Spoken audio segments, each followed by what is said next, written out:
We are less than 2 minutes to 7, and we are still waiting. To be fair, I wonder if they'll get here before Kenku does. I need to do that as well. So, anyone got a question? No, I don't think about that at all during the week. I don't know why. I forget every single time. I can't think of an inventive question. I feel like everyone I'm coming up with is just really lame. I have a question. If no one else wants one, I know I asked last week, so I don't mind not asking. Go ahead, go on. Believe in railroading in D&D?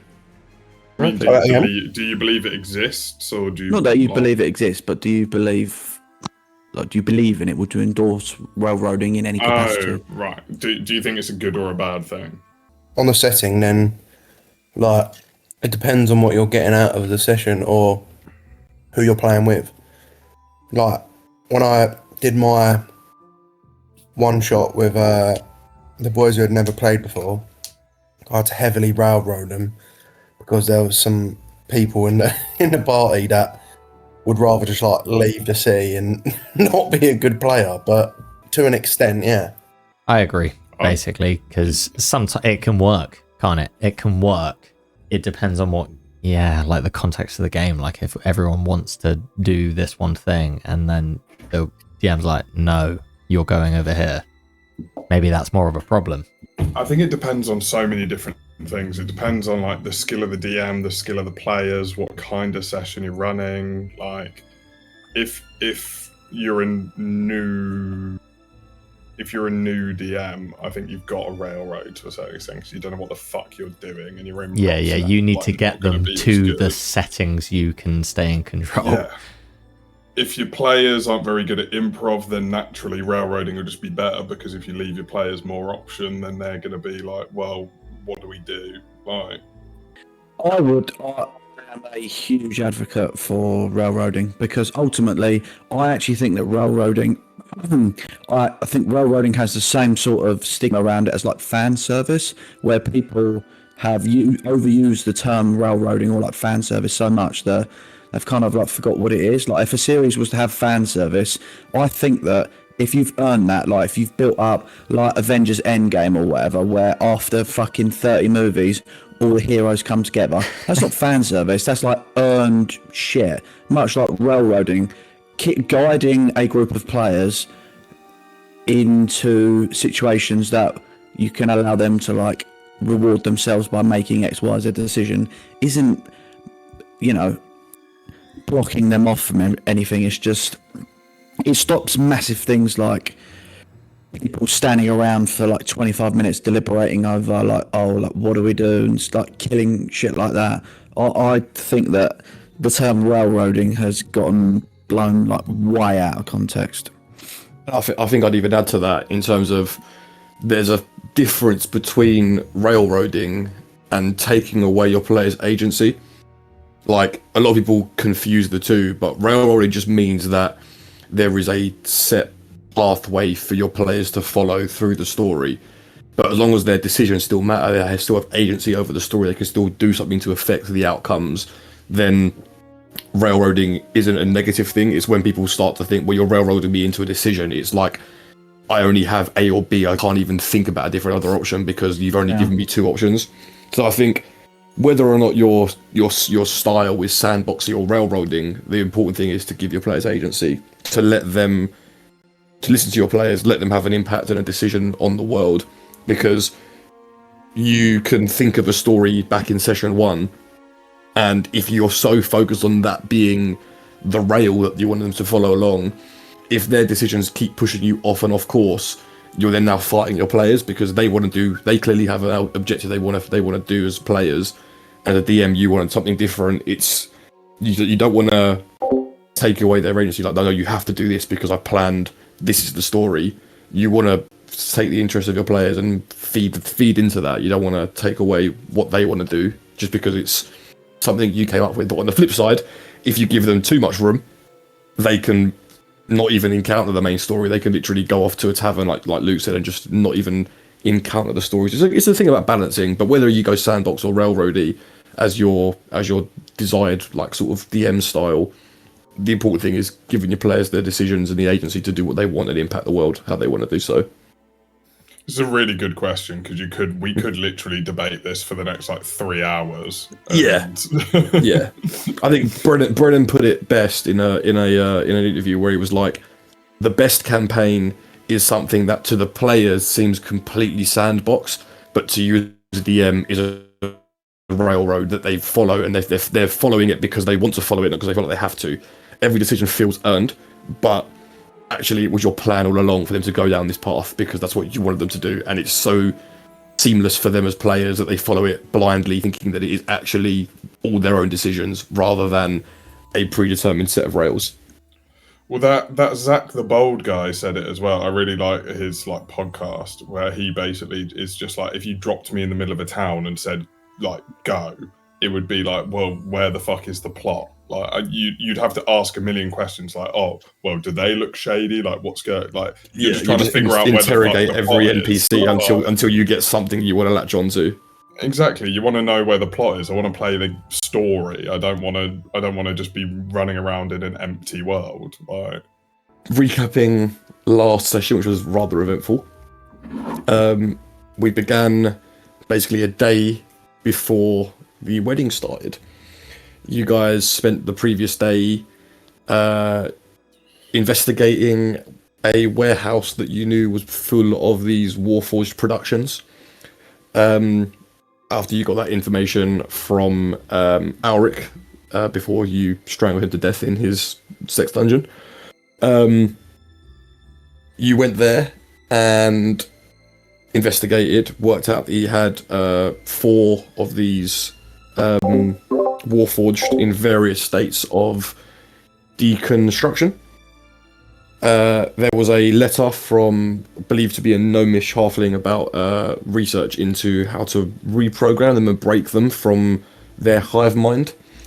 And GILDOR, you decided to utilize a little bit of that dark primordial essence within you and interacted with the shadow glass, and in doing so saw a vision of a imprisoned elder brain within the Underdark, deep below the ruins of Adamantskar back in Skarnus. It was almost wearing a headband with shadow glass like shards dispersed throughout it, and it was for the most part imprisoned. It wasn't there of its own volition. Then GILDOR and Kit decided to try and leave some glyphs, explosive glyphs, within the Golden Citadel. Doing so successfully, even though they ran into a guard who was of equivalent status to the guard that Gil was disguised as. But you managed to get away with it through some good deceptions and some good suggestions. And then you left. You went to sleep, and the morning came, and it was time for the wedding. You guys met Tazira in the morning, put on your disguises, your gowns that covered yourselves from head to toe, and you entered the wedding, gave a rather poor performance, if I do so myself, as the bride and groom, Antoine and Sylvie, entered the wedding. And as the officiant began stating the various vows and asking them, to make sure that the wedding was legal, all of a sudden his voice caught in his throat and time paused around you, and you realised that you had walked into a trap. Antoine had planned this from the beginning. He had caused Desmond, the proprietor of the Bronze Lyre Amphitheatre, to be ill, and replaced him with Tazira, knowing that she would lean on her only friends in the city for help here, and gave you guys a part to play. And as time froze, he walked over to Tazira's body, to her frozen body, snapped her neck, and began the ritual to convert Sylvie from a mere mortal into a Vaneborn. Having already smashed the vial and learning a little bit of history about Silas, knowing that he was the stillborn son of Malthion, who tried to save his son by, in a way, sacrificing his wife. You realised that he was mortal at this one point. He was able to be killed, and you engaged in a strong battle between the two of you, between him and your group. And just when it looked like he was on his last legs, he produced 2 identical portals and 4 duplicates of himself, leading to there being 5 Antoines in total. One of the portals was aimed towards the Shadowfell, where the box and soul of Umbrasil is being kept and protected by Ganval Vilgefortz and a draconified / ravenified version of Enfa. Whereas the other portal was going to Zahith, and you could see Iria and Kale, the 2 primordial scions blessed with Atraxes' primordial essence, alongside Fallon. And as you guys decided which portal to go through, the time resumed in the wedding. Countless nobles saw a dead Kazira on the floor. Their steward and the princess disappeared, and the 4 of you standing there out of nowhere, almost in just a blink of an eye. Was not a good look. It's not a good look. That'd be a tough one to get out of the papers in the morning. Exactly, indeed.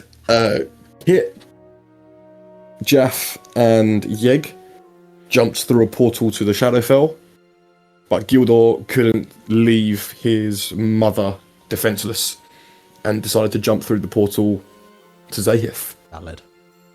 We will begin, however, in the Shadowfell. Up the Shadowfell. Start slow, finish strong. Jaff, Yeg, Kit.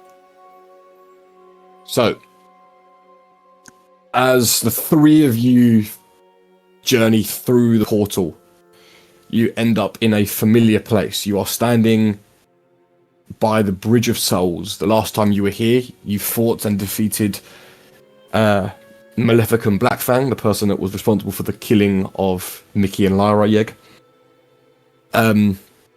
You defeated him and stopped the box from being transported through this portal over here. Yeah, we can still see the original screen. Oh, did I not turn it into 1 second? Sorry. There we go. You were here at the Bridge of Souls. Yeah, brilliant. Oh, You wow. see ahead of you 3 versions of Antoine Platisse moving towards Enfa, Ganfat, and Vilgefortz, who at this point stand to attention. Vilgefortz and Ganfal bring some energy, some magical energy into their hands. Enfa bats his wings, hovers, maybe 10, 15 feet off the ground.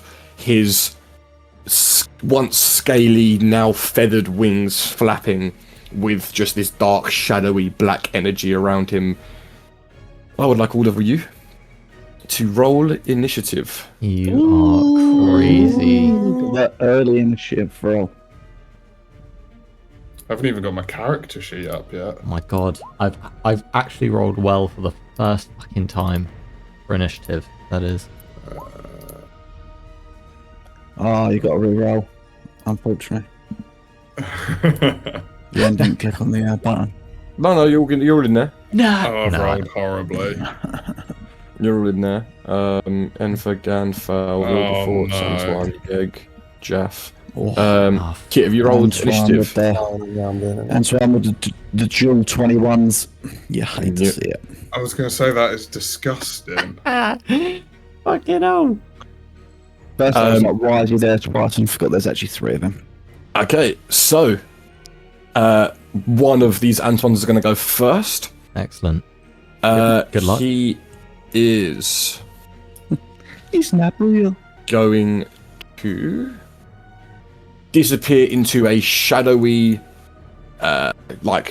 swarm of bats and dash Oh, 60 brilliant. feet through, almost immaterially just appearing next to the box.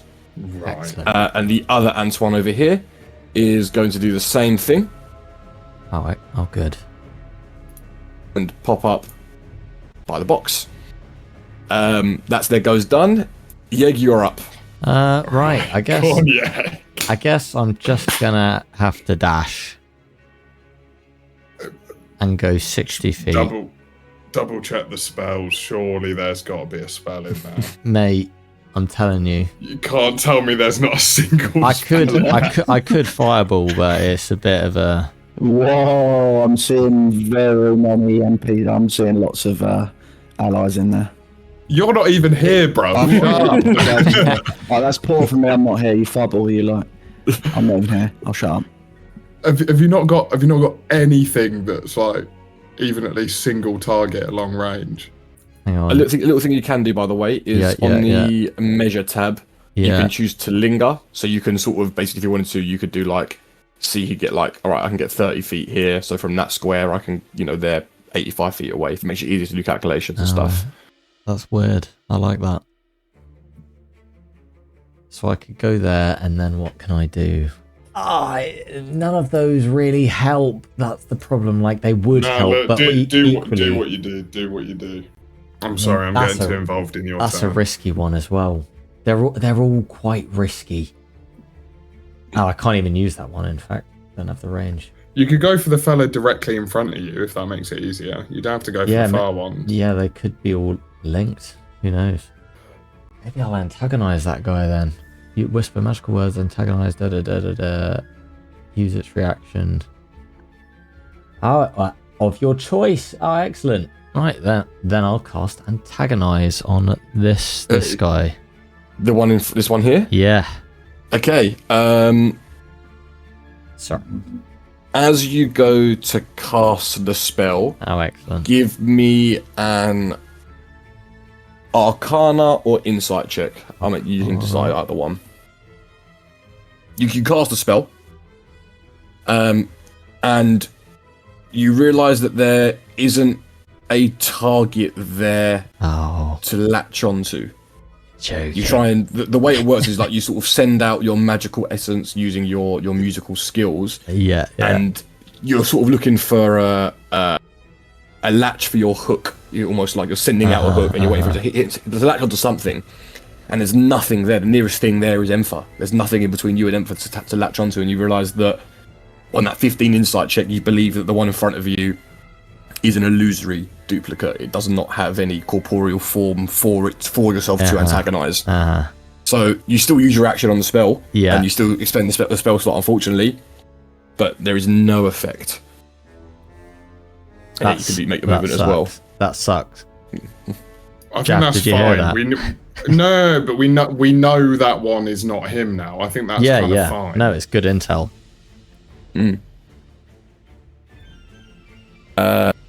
Vilgefortz is up, and he is...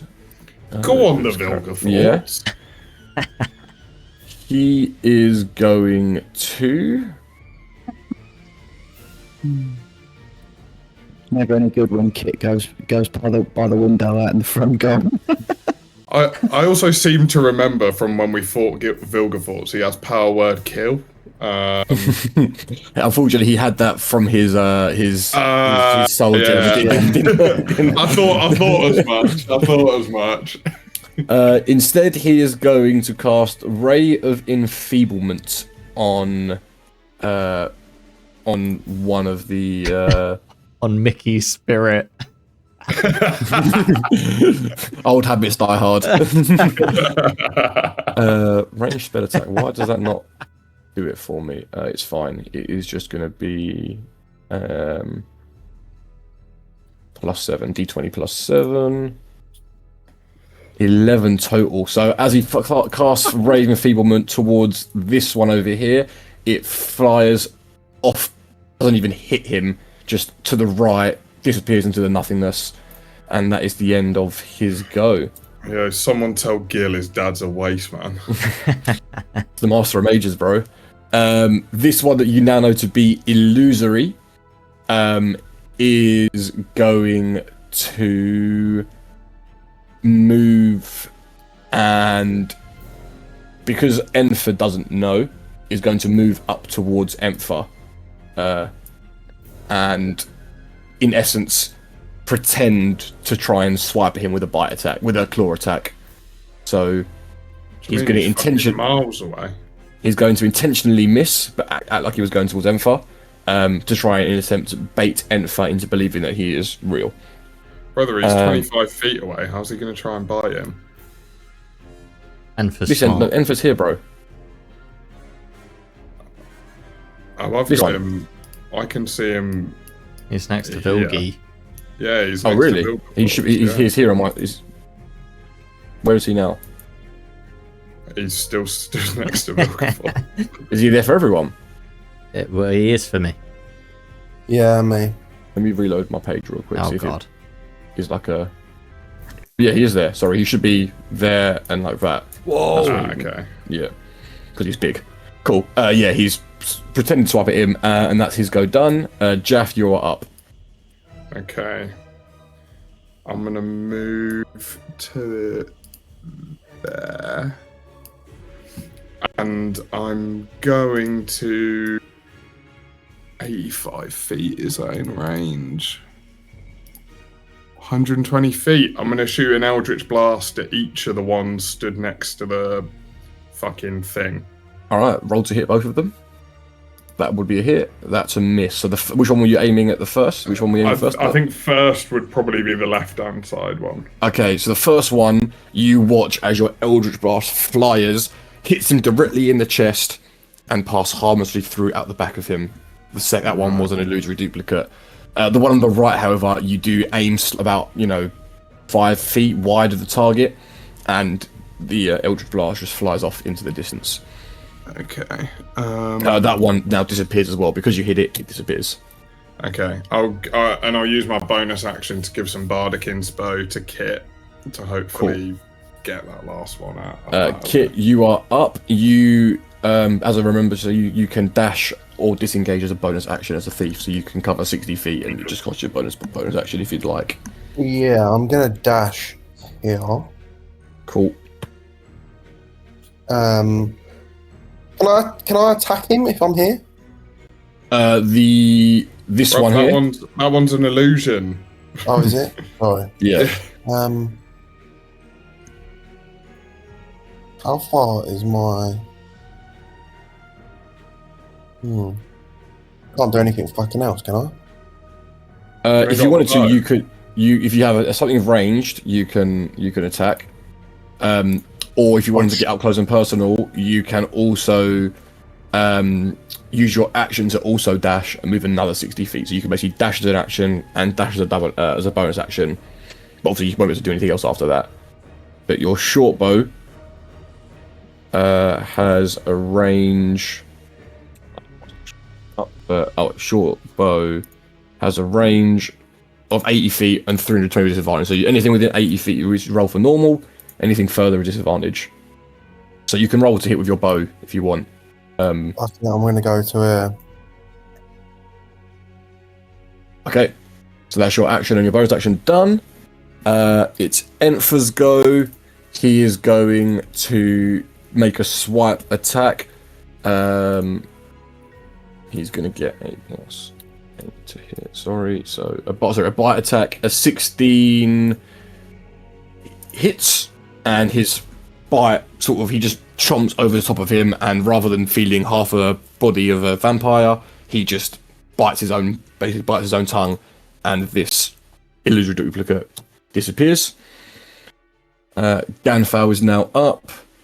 He is going to just cast a magic missile, which is an auto hit on the other one, and as the magic missile flies towards this version of Antoine, it once again passes through, and the illusion is dissipated. And you realise, at the end of the round, you've all been sent for mugs. He's not even here. Fuck this guy, Right. man. we're stuck here now. Then how the fuck do we get back? Wait, there's that portal at the end of the room, right?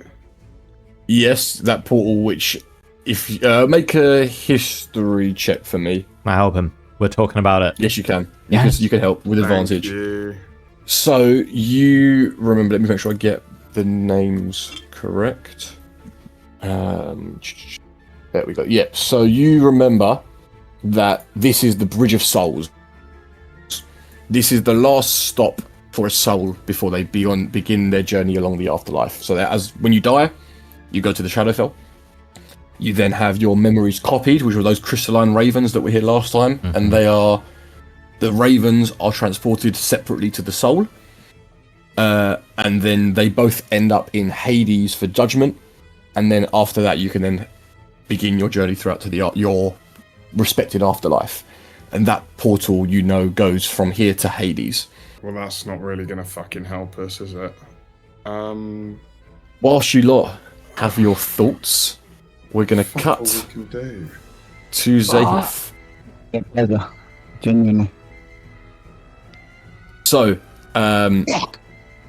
Gil, Yes. as you jump through the portal, you come to a place that you remember fairly well, but it's been a while since you've been here, actually.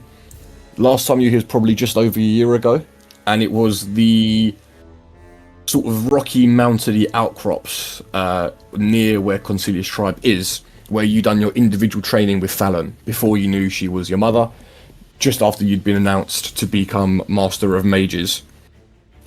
You were taken here to do sort of private one-to-one training to learn about the weave and divination magic. And as you pop through the portal, you see that Fallon is here, alongside the two primordial scions, Iria and Kale, and both of the versions of Antoine Platisse are standing behind each of the children. Fallon has magic crackling at her fingertips, and you pop out probably around here-ish. Yeah, that's the wrong one, that's Jeff. Around there-ish. Okay. As you pop through, both the versions of Antoine turn to look at you, and as does Fallon. And Antoine says to you, both of them sort of speak simultaneously at this point, almost like a weird choir of voices. I sense a darkness inside you. Let's put it to some good use. I need you to make a wisdom saving throw. Before you make it, this is to fight against the charmed condition. Now, usually as an elf, you would have advantage against these saves due to your Fey ancestry. However, because you accepted utilizing this dark energy within you to gaze at where the Elder Brain was, and you tapped into a darkness within you, that would actually give you disadvantage. So I need you to make it just flat for me. Yeah, fair enough. I'll tell you now. The DC is 17. It's a wisdom save. I need an 11. I had a +6 to my wisdom. Make your roll. Fucking hell. You fail. And he says to you, let me just double check the charmed condition, what I can do. Okay, so you now I also can't remember. So I'll put it in the chat just so you Yeah, please, because I don't want to do something that instigates against that. Yeah, I'll just copy and paste the text because I can't put it in. Oh no, I can, it's right in here. There we go. So you are not under the vampire's control, but you take the vampire's requests or actions in the most favourable way it can, and it is a willing target for the vampire's bite. Each time the vampire's supposed to do anything harmful to the target, it can repeat the saving throw. But you regard the vampire as a trusted friend to be heeded and protected. Oh my god, you're fucking kidding me. So, I need everyone to roll initiative. literally just staring at my sheet like, what do I do when I get here? Fuck's sake. So I need everyone to roll initiative. Oh my god, everyone's got awful initiative rolls. Him saying everyone is tripping me out. Yeah. Okay. How can I be top with a 10? That's a disgrace. Yeah, literally everyone rolled fucking awfully. So it is your turn.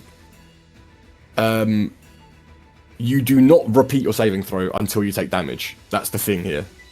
So you are still under a charm spell. You regard Antoine, both Antoines, as a friend. However, you have not received any orders, and you do not have to do anything under it. You haven't heard a request yet, so I'll allow you to interpret that how you think is best. The scene in front of you, Iria and Kale are standing there scared, but they are standing directly behind someone that you regard to be a close friend. And your mother is standing there with crackling energy at her fingertips, looking towards Antoine with hate and anger in her eyes. Okay. I go to scream at Thalen to take the children and run, but I physically cannot, because under the charm condition, I believe that Antoine is a ally, much as I would believe if it was Jean-Pierre or Kit or Yeg standing there. So I don't say anything to Thalen, but I will. Now you can tell me if this is environmental bullshit, and this is if you want this on the map or not, but my plan is to walk into that fire pit there. It's there. I walk 20 feet and stand in the fire. Okay. Just so I want you to be aware, it's only when the vampire or the vampire's companions do anything harmful to the target, you repeat your saving throw. So damage itself doesn't do anything. You can still do it if you'd like to. I won't do it in that case. Yeah, but it wouldn't re-trigger another save, if that's what you're saying.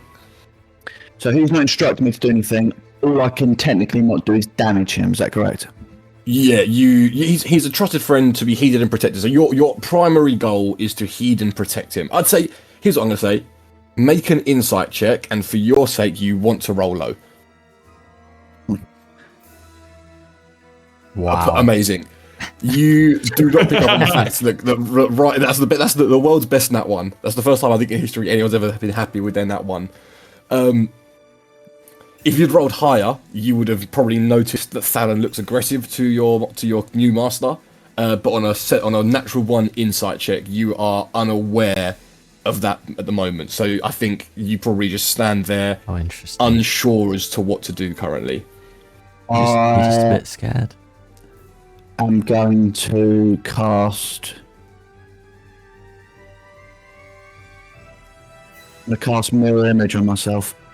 Completely fine. That's completely fine to do. So you cast mirror image. Cool.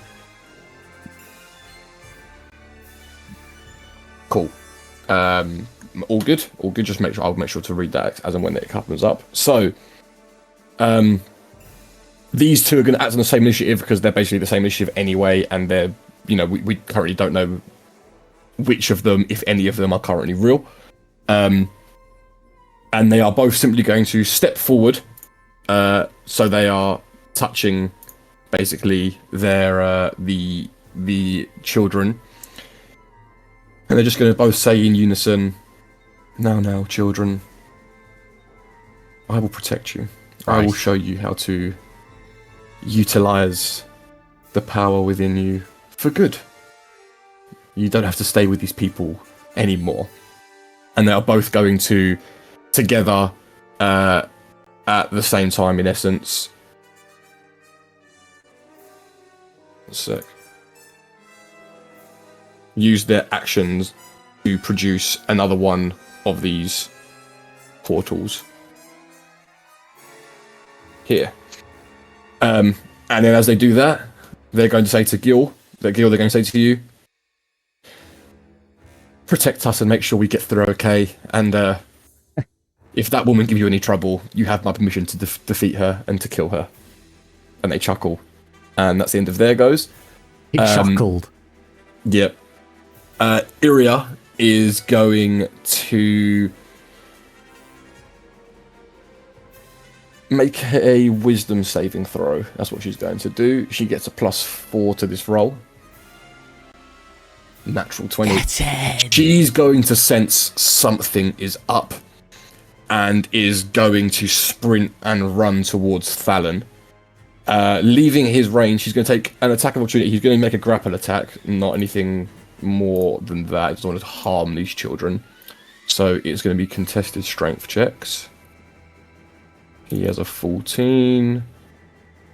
She gets a 15 on the die. She gets +0 to that. Let's go. She is going to break out of her grapple, of this Antoine's grapple, and sprint next to Alan.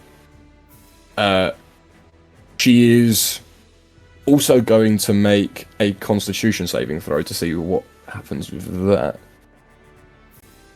A 7.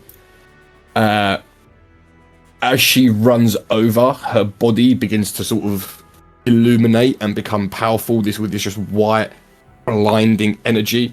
But in doing so, she can't really control it, and Fallon takes 5 points of radiant damage as she approaches, and sort of as she goes to clutch Fallon's hand, there's just a slight transference of that light, blinding radiant energy, and it just sort of just hurts Fallon a little bit. No. God. That's the end of her go. It's now Fallon's go. Okay. Let's see. Man. Well, can I...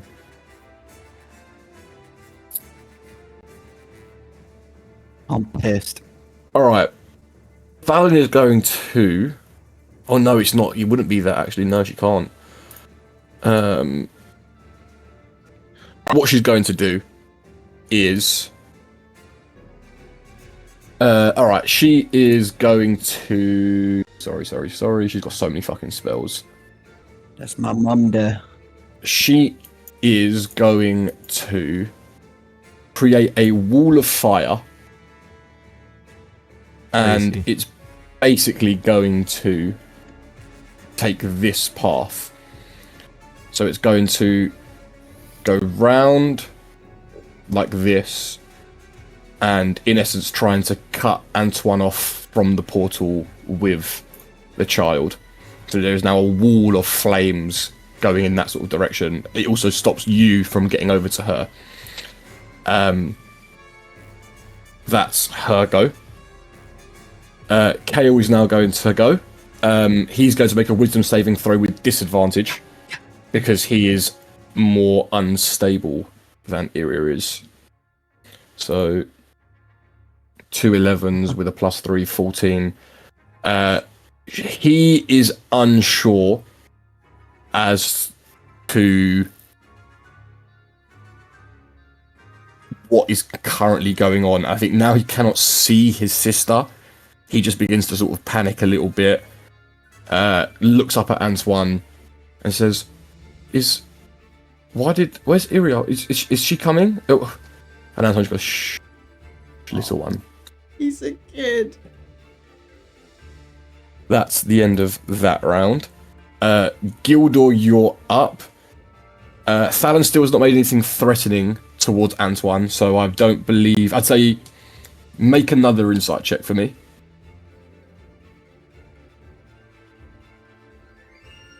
On that 13, again, a wall of fire cutting your master off isn't exactly a beneficial thing to your master, but again, it's not threatening. So I wouldn't say that you're at this point in any... Until Antoine takes damage from that fire, you have no reason to believe that Fallon is doing anything aggressive to you, to your master, sorry. So you are up.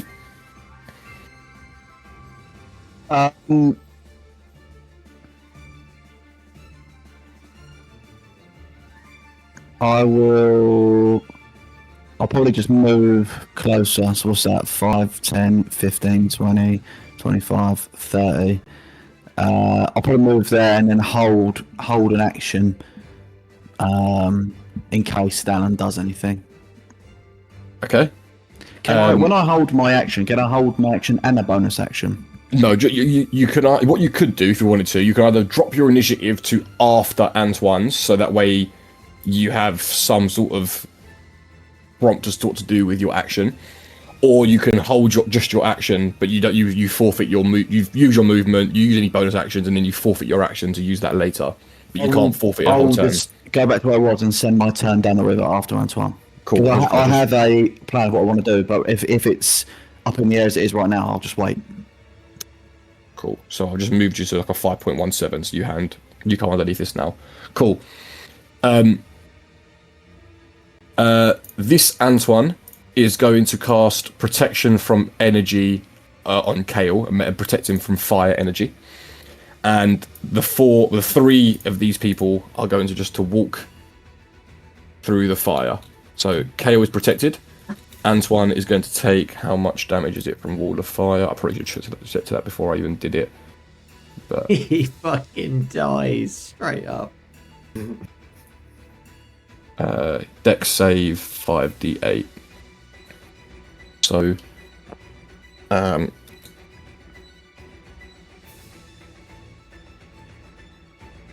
two dex saves technically. There's so many action sheets open. Dex save. So the left one passes, the right one fails. The right one, as it walks through anyway, disappears as it was illusory. This one takes half damage of 5d8. So 13 points of damage. At this point, because Antoine has taken damage from Thalen's spell, you now regard her as an enemy. This Kale's going to end up next to this Antoine. Antoine is going to look at Iria and say, I'm taking your brother. You know how dangerous he is without you.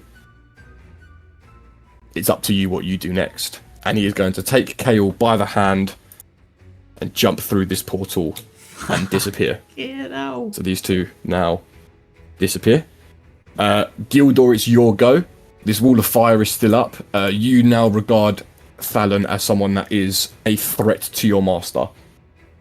I'm going to bonus action Misty Step through the wall of fire. I'm going to use half my movement, 15 feet. Now, as I'm stood in front of Thalen, Gildor is weeping, like just sobbing, can't actually control himself properly still, even though Antoine is gone. And I cast Spray of Cards. It looks like I go to like put a hand out to like almost like I'm gonna like console Ela, like I'm gonna stroke her face, and from under my sleeve a pack of cards appears and I throw them in Thalen's face, which if she fails a DC 17 dexterity saving throw, she'll be blinded and take whatever damage that is.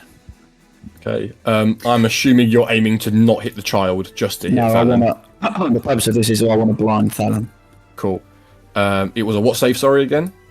It's a dexterity saving throw. Dex save. My DC is fails, 17. so that is 25 points of damage to Thalen. And she is blinded. That's trauma. It's Iria's go. She is going to make a charisma saving throw, I'm guessing, in this moment, to see whether or not she follows or not. Come on, Iria. A Fuck 4. it now. She says, I'm sorry, but I have to follow my brother. And she heads over towards. And before she jumps in, I'm gonna make her roll an insight check on the situation. She knows you tripping.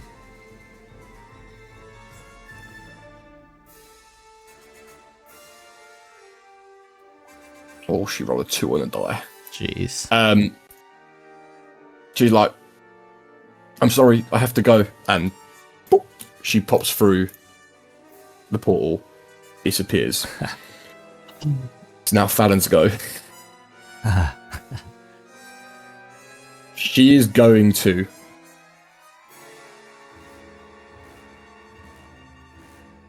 bonus action Misty Step. So she is going to be here. And she is then going to cast Wall of Force. So she's going to drop her Wall of Fire. And she's going to cast Wall of Force. Which is going to basically... This portal now disappears, sorry. And she's going to cast Wall of Force in a dome directly around you. What that basically means is... I'll put it in the chat. It's like it comes like into a dome, and nothing can physically pass through the wall. It's immune to all damage and can't be dispelled by dispel magic. A disintegrate spell does destroy the wall instantly, however, and it lasts for 10 minutes. Counter spell. Okay, Wall of Force is a 5th level spell, so you need to roll an intelligence check, and the DC is 15.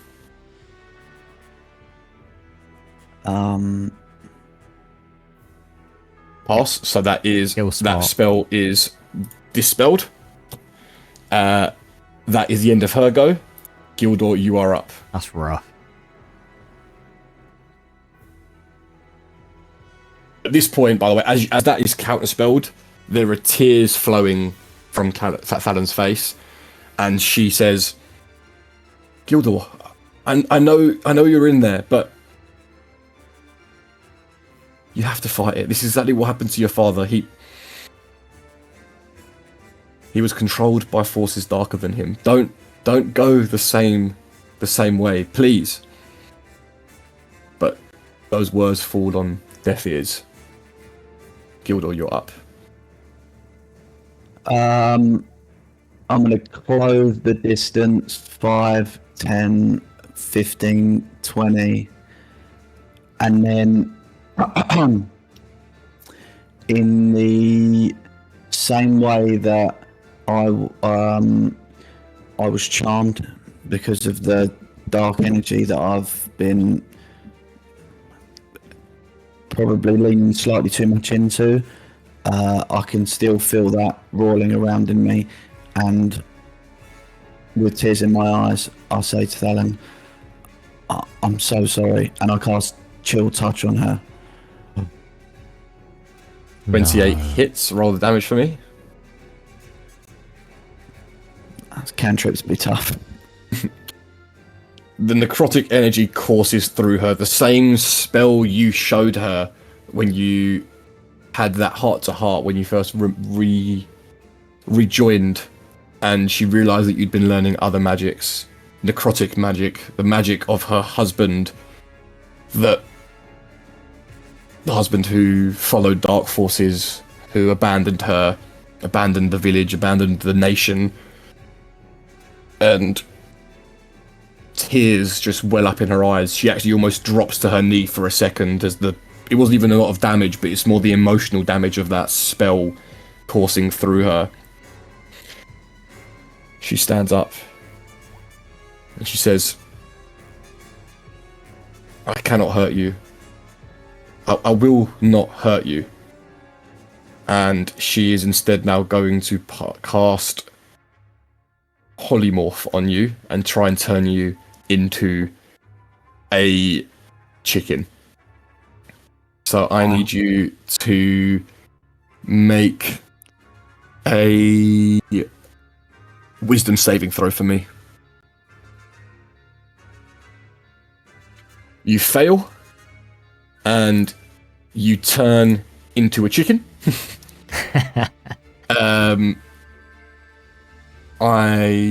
It lasts for the duration, or until you drop to 0 hit points or die.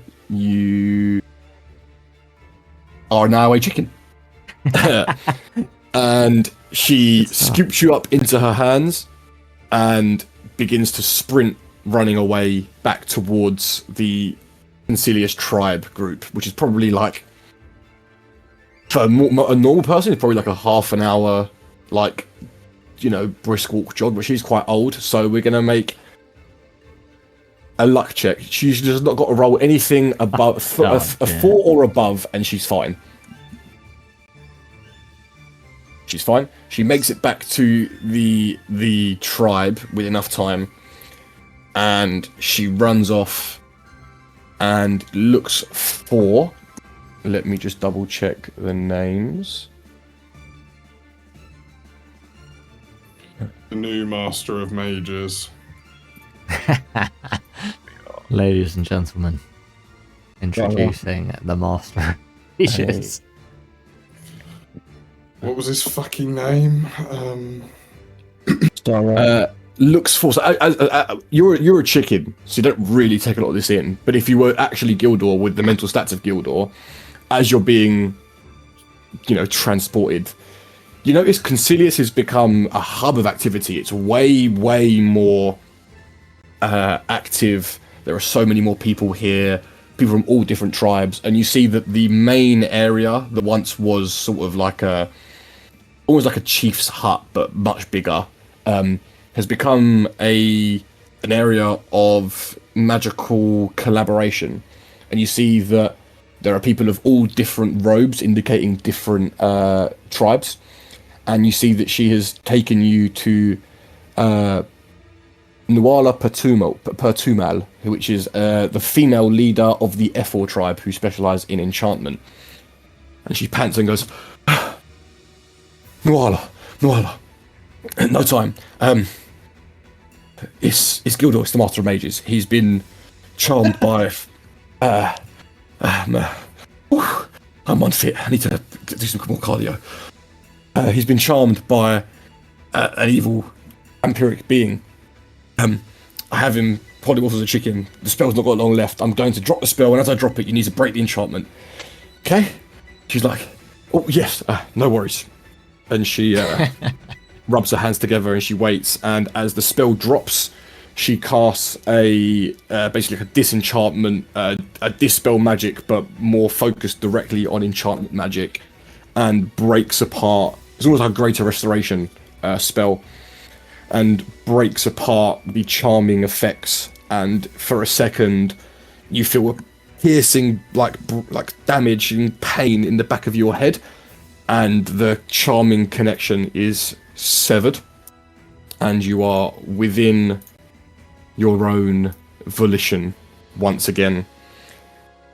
And you sit there, you see Fallon looking battered and bruised, in just pain at this point, but she breathes a sigh of relief, brings you into a hug, and doesn't even let you apologise. You can see the tears in your eyes, seeing you ready to apologise for doing damage. She says, shh, don't. I know it wasn't you. No, it wasn't. It's okay. You're here now.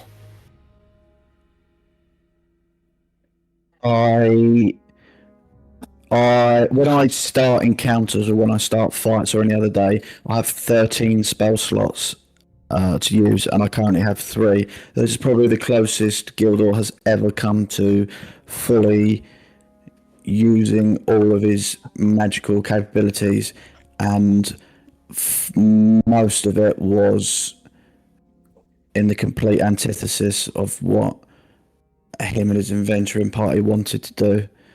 And probably 3 spells away from utter exhaustion. The only thing I can say is, please create a portal to the Shadowfell, my friends, please. And I'm gonna pass out.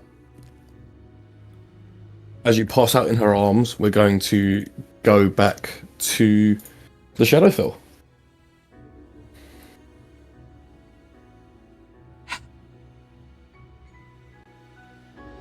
So, you guys are standing around knowing that you came to protect the box and you have done that, but you have no idea how your companion GILDOR has got along and you realise that it's extremely likely that the real Antoine went there, and he was there on his own, and you very much worry for his safety.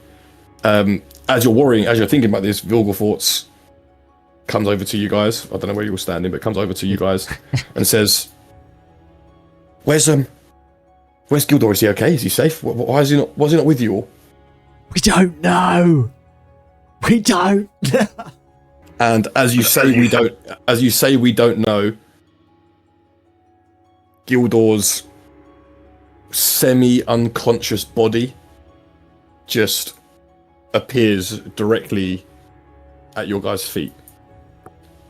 Oh, whoa. Hey, man. Vilgefortz rushes over and sort of cradles your head in his arms and says, "He's almost spent. He's used a lot of magic, and he pauses for a second. I'm detecting charmed effects. He clearly hasn't been himself for a while. Oh, dear. But he's okay now, which is the main thing." Shit, man. Well, I've got nothing What for happened? you. He went back to that bloke that was tied up. That's why he's charmed. What happened to you guys? Why are you back? Why was there these illusions here? Was it help me understand?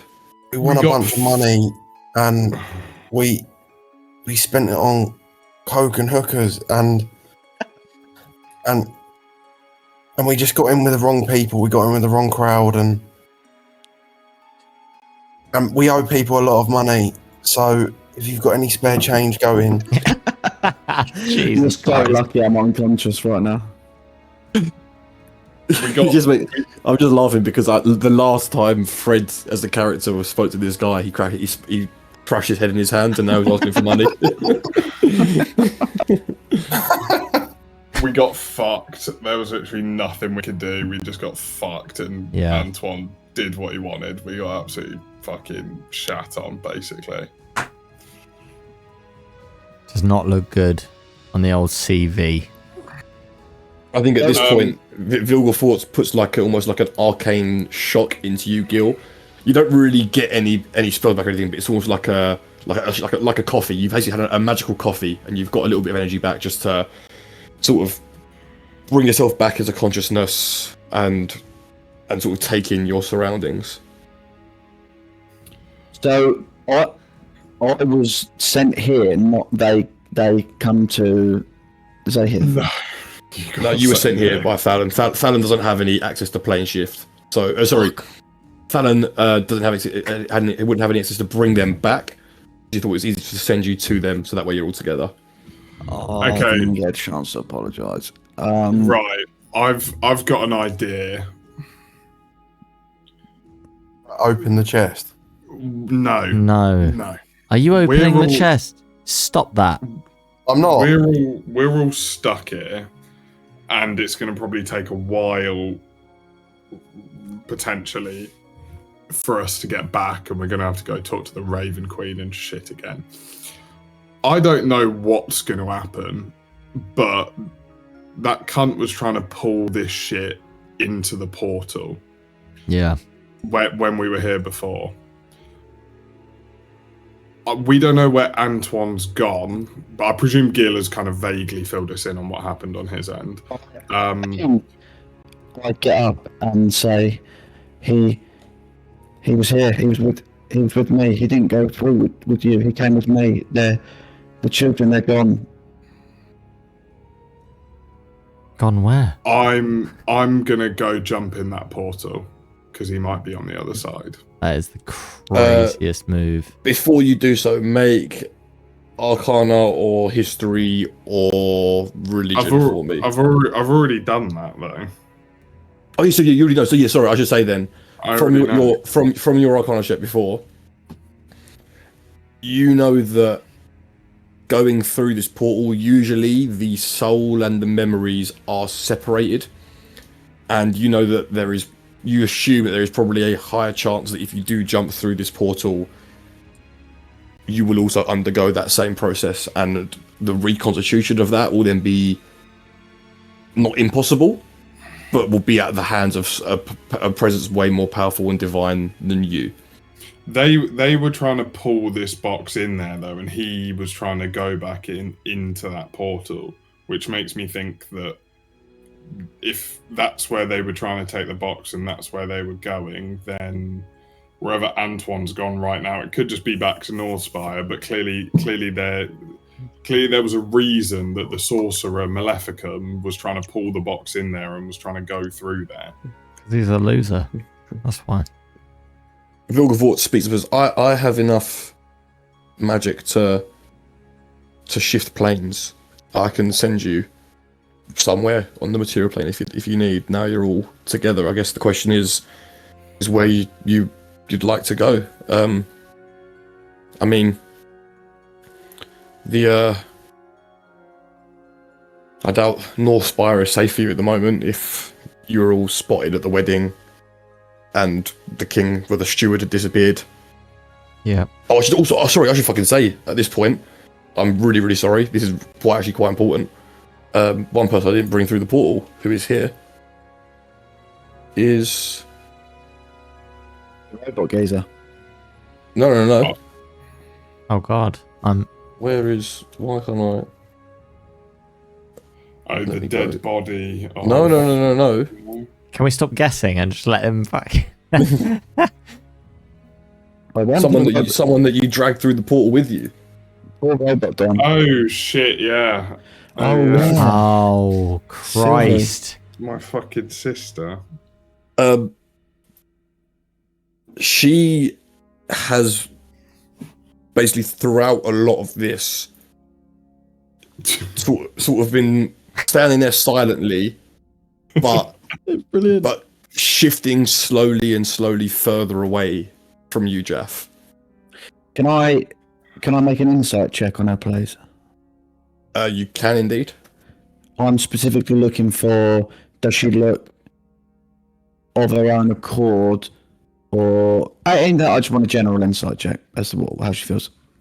21 insight check. There is a glazing of her eyes, and as you sort of stare deeper into her eyes, her thoughts, her soul, you recognize two things. One, very recently you underwent a very similar process, a charmed condition put upon you by a vampire, only hers has been done for so long, every day, for years and years and years, to the point where it has almost rewritten her brain to a point where she doesn't know what life was like before this charmed condition. And also something that is also there that you have less experience with, but you understand just through a purely arcane reasoning. Someone that has gone through the modify memory spell over and over and over again. And as you look on that 21 insight, you realize that her brain, her memory, her thoughts are such a fractured mess that piecing it back together is not impossible, but will take time. You know, you look at this person and that is someone that has gone through 7 years of brainwashing, of undergoing charm spells, undergoing modify memory spells, let alone just the brainwashing of thinking that Antoine is a good and beneficial steward, someone that is there for the people. Like, this is brainwashing of every level that she's undergone for 7 years. I think as I am speaking to Jaff and see her move and clock all of this, as I look at her, I take one step forward with the innate instinct of grappling her to the floor and screaming at her, "Where are the children?" finding out any information I can, and realise within a split second that she is broken into little pieces, and realistically the only person I can blame for what just happened is myself. So I turn to look at Jeff and say, I'm sorry, Jean-Pierre, but she's broken. She's not your sister anymore.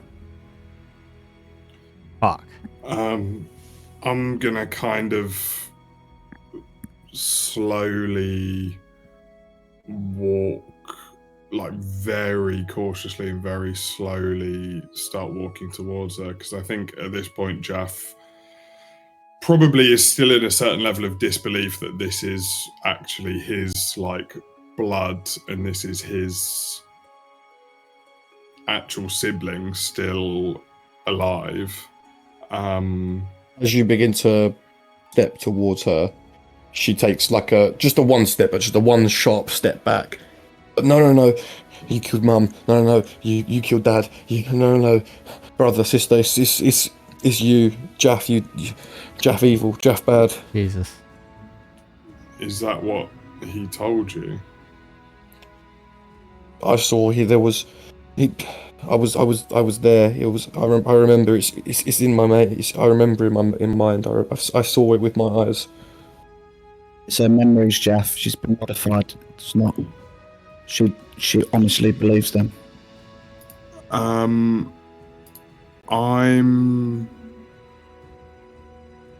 okay. I'm gonna. She didn't just start muttering, Manuel, Colette, Francois, Herbert, Genevieve, Manuel, Colette, Francois, Herbert, Genevieve. Antoine will save, and Antoine will bring back, Antoine will look after me. I'm gonna try and cast Phantasmal Force, and I know it only. How big is the thing that I can cast? It's.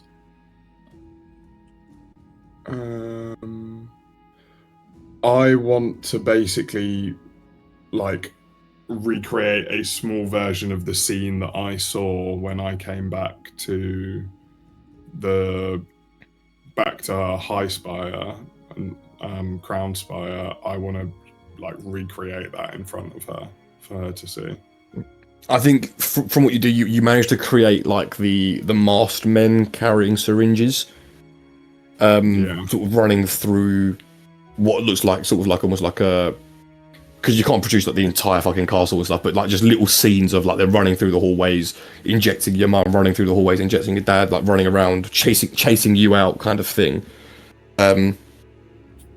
As you do I don't want to like make her think it's real in terms of it's actually there. I just want to like recreate like it for her to basically see. Like, sorry, let me just.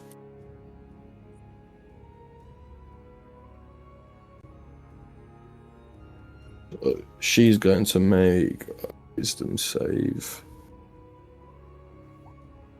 Don't know why it's a Chef Eric.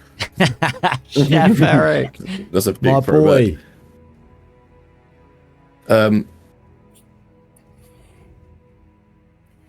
She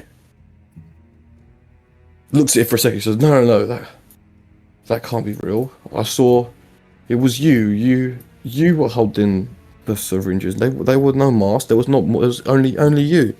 Oh, I don't. Sylvie, Antoine promised to come back. Why would I have ever wanted to do this to our family? Why would I? What would I have to have possibly gained by ostracizing myself, by making no claim to the throne, by murdering our family? What would I have possibly wanted out of that? Antoine said you were evil. Antoine said you were bad. Antoine said you were there to hurt us. Antoine's to not pain. he's not who we thought he was. He was never even Mum's brother. He lied to us all. I think at the mention of your mother, probably the first time that she's been reminded of her family in a long time, you sort of share a look, and I think your minds sort of flash back to a memory when you were a lot younger. You two were the youngest children in the family. You were the youngest son. She was the youngest daughter. All your brothers were much older than you, and every time you wanted to sort of practice like sword fighting and stuff, they always said no, because they were onto the big like real metal swords wearing armor. You had a practice little wooden sword, and they didn't want to pick up a stick and fight with you. You were beneath them. So the only person you could ever get to do it with you was Sylvie. And you think back to little memories in the yard with the you'd have your wooden sword, she'd take another wooden trading sword, and you'd be clacking swords. And she was not the best, but she could see how much it made you happy, and she did it because she wanted to impress her older brother. She thought you were cool, even though you were the youngest of all the sons. She thought you were amazing. And there was a time where I think you remember you were sort of play sword fighting in the courtyard, and you got a little bit too intense, and you accidentally caught her just across the chin and caught a bit of blood and just a little bit of a bruise, and she started crying. And you remember sort of picking her up in your arms and running off to your mum, and your mum was there doting over her and scolding you, but she had this big bruise on like her chin, and she sort of wore it like a badge of honor, as like I went toe to toe with my brother, who's so cool, and look at me, I can handle it. And I think just for a second, as you mentioned mum's name, she just brings her hand to the same place where you struck her, and you hurt me, but you didn't mean to. I don't know what's real. I don't know what's real, what's not real. But she just screams. I'm gonna cast Prestidigitation and like manifest a little bruise over my chin, and I'm gonna kind of like enter her space very slowly and get down on my knees, and just kind of hold my hands up and say, I'm so sorry that I wasn't there to help or protect you, and that I wasn't there to even know that you were still alive.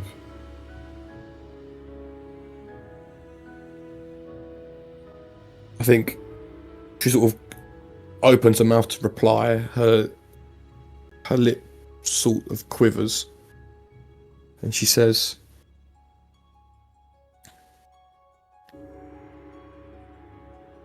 "Help me understand what's real and what's not. My memories, there's just a fog. There's a haze over all of them. Some things look shiny and almost too perfect. Some things are blurry, and that banquet we had all those years ago, when we didn't want to go, we were kicking up a fuss, and Dad made us put on our best clothes, and we started that food fight and got sent out, and Dad wasn't happy with us. Real or not real?" And you remember the story she's talking about. Real. Definitely real, Sylvie.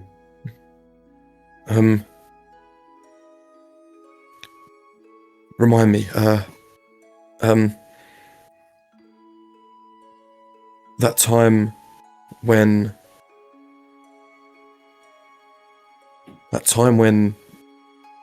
you pulled my hair and called me names because I hid your sword. Real or not real? And you remember the moment, but it wasn't anywhere near as bad as the way she's making it out. She hid your sword, and in return, you just took her favourite doll and you put it at the top of the banister, at the top of the cupboard that she couldn't reach, and just left it there for like a few days. I'll describe that back to her and say, I wouldn't have pulled your hair, and I wouldn't have done any of that. She believes everything you said, and she just a tear drops down her eye, and she says, "We could be here all day. There's so many." I've got an idea, Sylvie.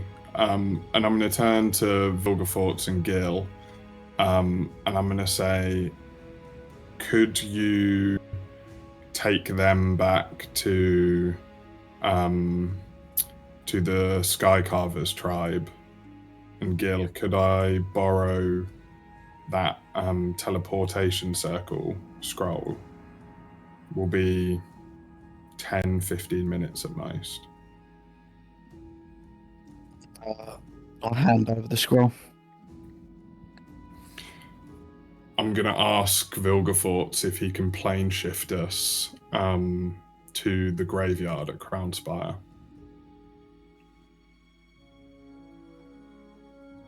He nods, and the two of you sort of step through this shimmering, it's like dark green and black and grey portal. Still that necrotic energy that he has, but used in a nicer way. And you step through and you walk out into the graveyard at Crownspire. You know, you can see the citadel in the distance. There's a hubbub, but it's way too far away to know exactly what's going on. But where you are, it's peaceful. There's a set of graves of your father, your mother, your two brothers and your other sister, all in a almost like a semicircle of graves, and at the center is this big willow tree. The long hanging branches of the limbs of the tree sort of drooping low. You can tell it's a big tree, and it would usually need a whole team of gardeners to keep it propped. And you can tell it hasn't been the case, but one person has been coming, you know, clipping things back, looking after things, and you kind of guess that it has to have been Sylvie.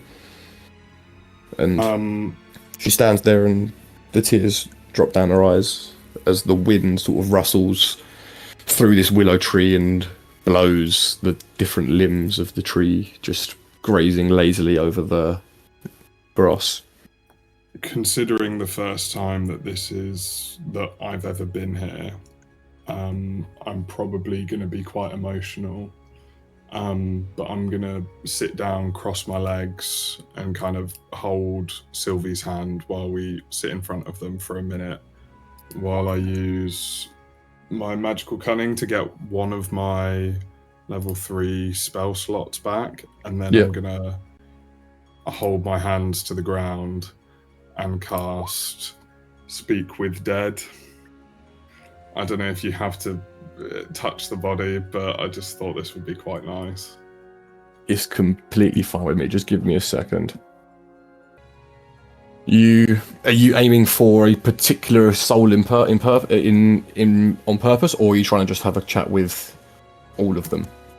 I'll allow it in this moment if you do want to have them all back for a conversation. I mean, all of them would be lovely, but Mum and Dad would probably be most important. I think you place your hand sort of at the base of the willow tree. Tears are streaming down my face at this point. And it's weird, because you know the magic within you is born of vengeance, born of, for want of a better word, darkness and evil. And you've come here after having a chance of revenge and failing. And this is such a place of deep sadness and deep sorrow. But in this moment, you do not feel the need for vengeance anymore. Even as this magic passes through, you do not feel the need for vengeance, because what is vengeance when there is someone near you who needs the kindness from you, from the love from you? Vengeance is no longer a vessel that you wish to let consume you. You only wish for the people around you to be safe, the people you care about to be safe. And the once dark magic that resided within you it shifts colour from black to a dark green to a more earthy, grassy green, very similar to the green on the crest of House Azaran. And these tendrils of magic sort of snake through up the bough of the tree, and stepping out from the tree are your family. In these green, ghostly spirits, you see your mum and dad, Manuel and Colette, at the forefront, and then your two brothers, Francois and Herbert, to the left, and your elder sister, Genevieve, to the right. And Manuel and Colette stand forward and they look at you both.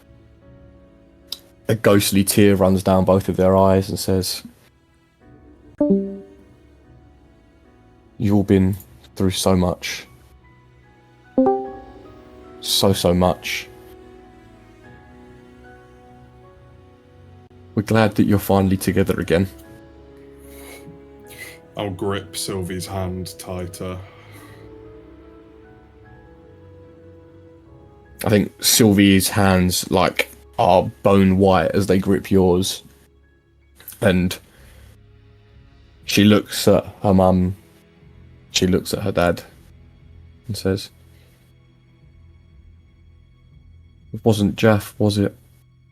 It was Uncle Antoine." And your mum nods, says, "He wasn't even your uncle. He fooled us all. He was not my brother. I can't believe it was. After I died, the truth came rushing back to me, but it was too late. It wasn't even a. For a second, I couldn't even believe that I'd been hoodwinked, and it was so easy. But he fooled us all, and he may still be out there, but he can't hurt you now. You two are together. You two can save each other." And I think on those words, you realise that as broken as Sylvie is, you are just as broken yourself, Jaff. And the two of you together are going to need each other.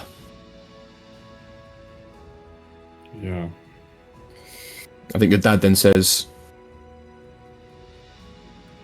"It's been tough for you, Jaff, and you Jean-Pierre, and you, Sylvie.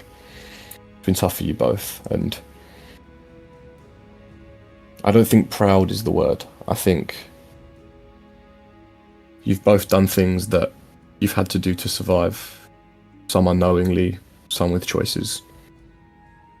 But it's not the person you were, it's the person you want to be. That is who you should focus on. Make us proud. Go and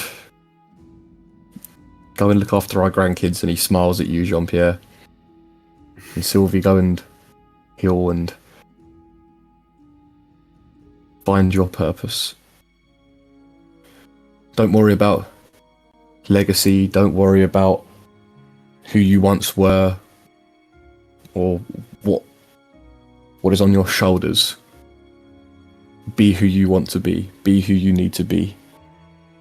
Be there for each other. I'm gonna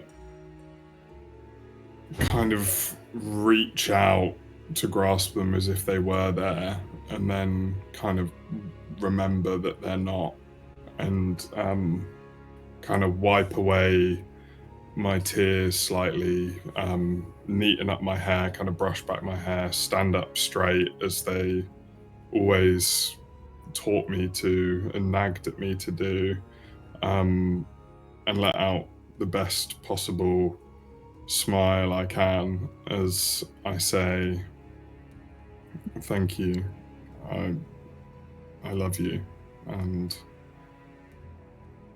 I will do my absolute best. And I think as I say that, I'm probably going to drop my glaive to the ground and just kind of cast it down away from their graves, but just kind of cast it aside and cast it away. As you take the glaive and throw it away, and it sort of rolls around in the loose earth. Make a charisma check for me. Just straight force of will. The glaive begins to dissipate into shadow, and rather than soil and spoil the ground around it, I think you just focus for a second and the shadows turn into the outlines of a rosebush, and they begin to reform into a small little rosebush of white roses, white like your hair, white like Sylvie's. And as the bush begins to sort of form and these roses begin to grow, you notice that there are 7 roses. 1 for each of you. 1 for your mother, 1 for your father, 1 for each of your 2 brothers, 1 for your sister, and then 1 for your other sister, and then 1 for yourself and 1 for Sylvie. Each just there. A nice spot of white in this very green and unkempt sort of grave area. And the glaive is no more.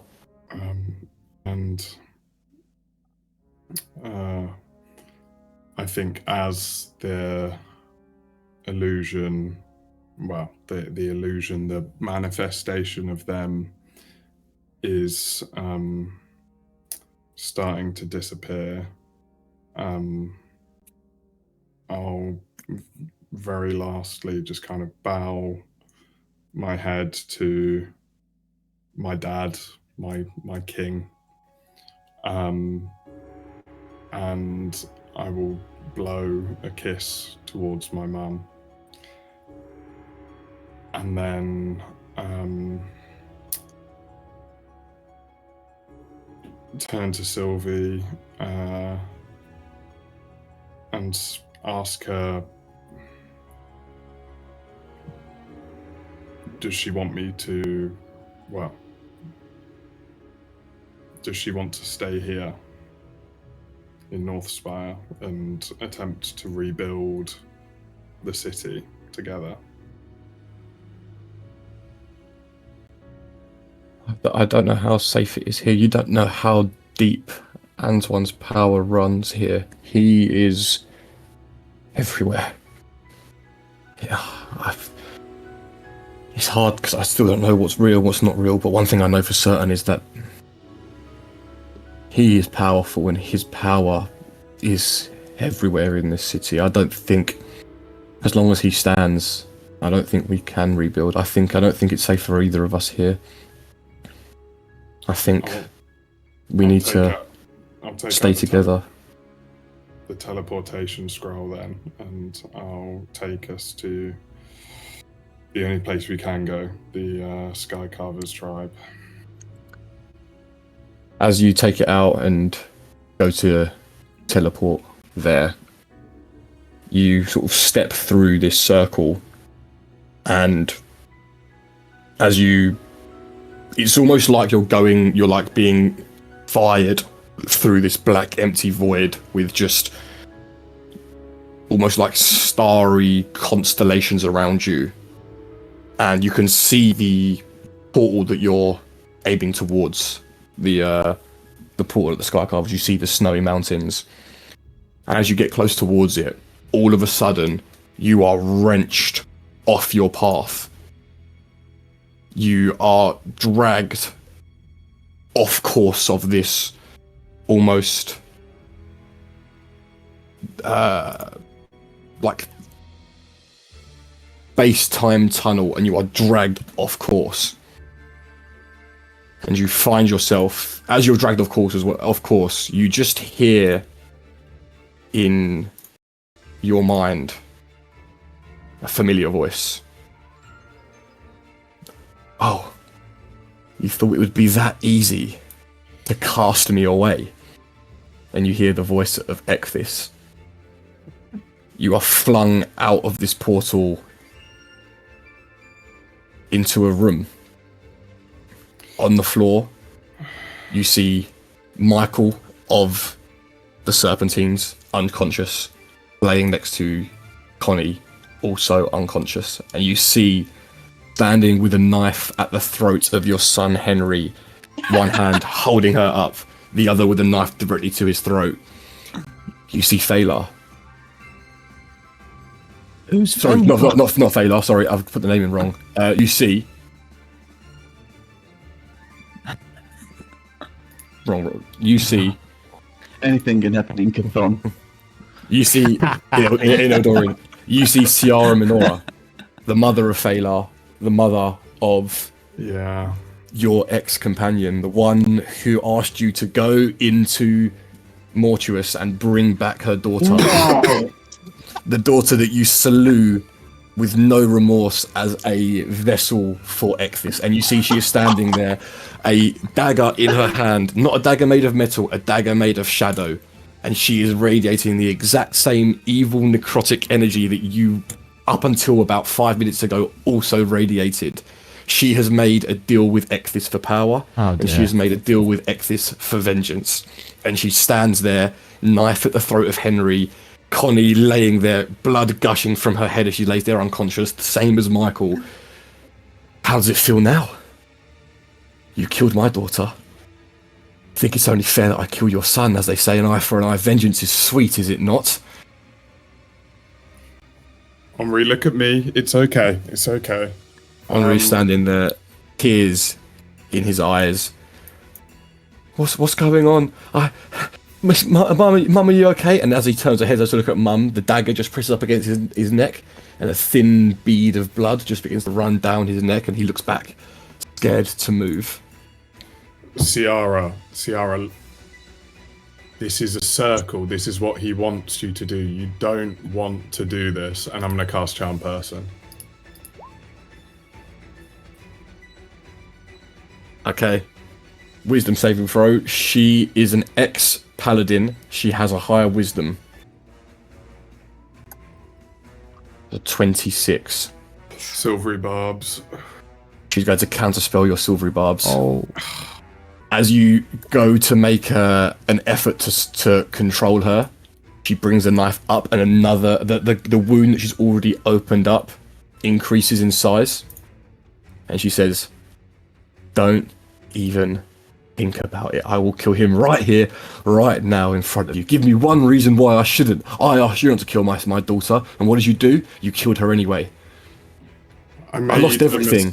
I made a mistake, Ciara. Killing him will not bring your daughter back. I'm sorry for what I did. I was fueled by the same hate that you're fueled by now, the same feelings of vengeance that you're fueled by now. But this is what he wants. This is what he wants you to be. You're gonna run on this wheel exponentially, feeling hollow. Nothing you can do is gonna solve that. I feel hollowed now. Everything I had has been taken away from me, and it's all because of you. Who cares if it's a cycle? Who cares if it's wrong?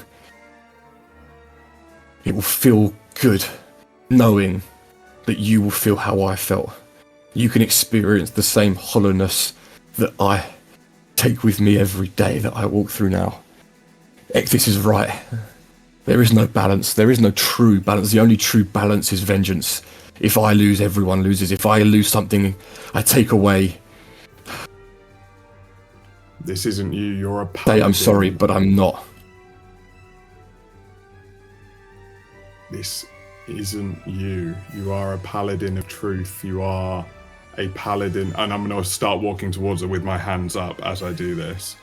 You believe in truth. You believe in honor. Where is the honor in killing a 6-year-old boy? And I'm just going to keep stepping forwards. Make a persuasion check for me. This is an important role. And I don't have my heroic inspiration either.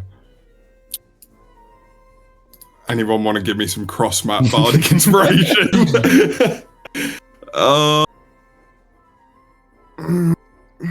That's perception. That is perception. Oh my god. Yeah, you're right. Oh! As you step closer, she says, "Don't come in closer." And she holds the knife. I'll stop. I'm keeping my hands up. This is all of the fucking... This is the... What is it? The seeds coming back to reap or whatever the fuck it is. I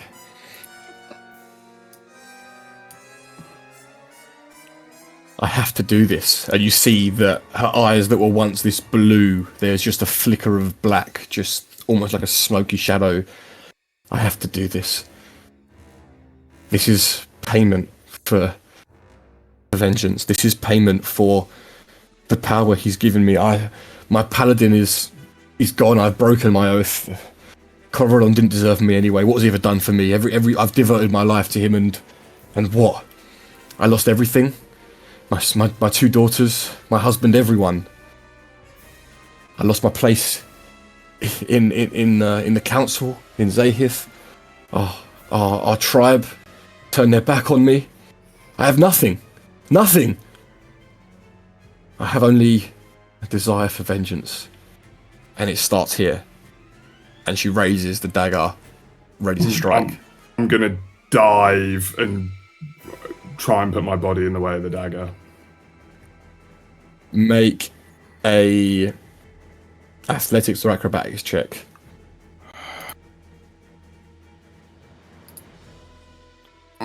14. She has to beat that.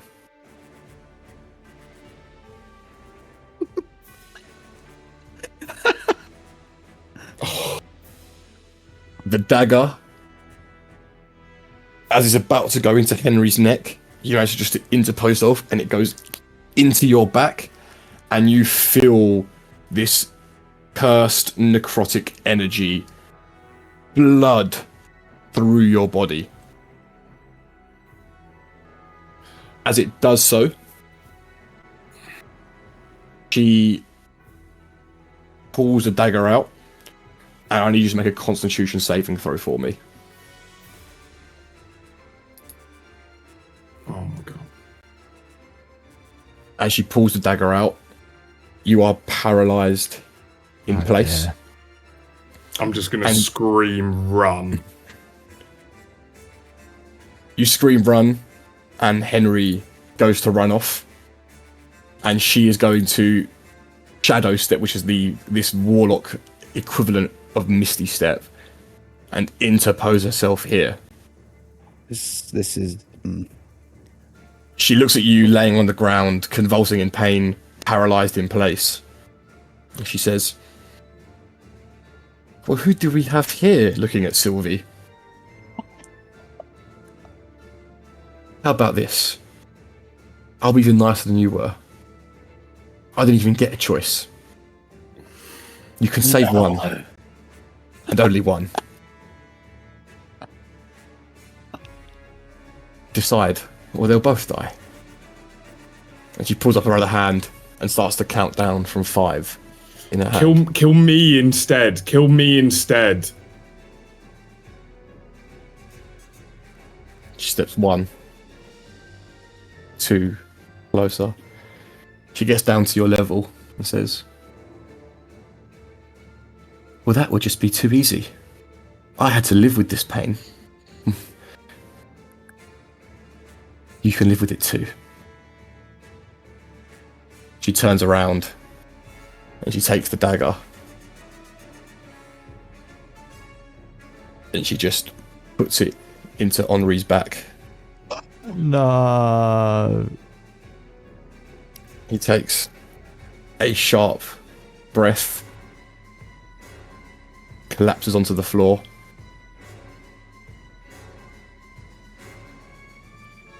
Enjoy, waves, and disappears into black smoke. Henri is laying there on the floor, blood pouring out of his back, choking on blood. Fuck. As the paralytic effect washes over you, disappears over you, and you can finally move. Luke is IRL stunned right now. I actually can't take any actions, reactions, or bonus actions. I can't believe Yes, Jan would do something like this. That was the first time I've ever gasped out loud playing D&D, I think. Henri got put in a spliff, he's dead. I think I'm just staring at Henri. I don't even... At this point, you hear a groan from behind you as Connie comes to consciousness, and she's like, "Jeff, is that you? Are we safe? Are we okay?"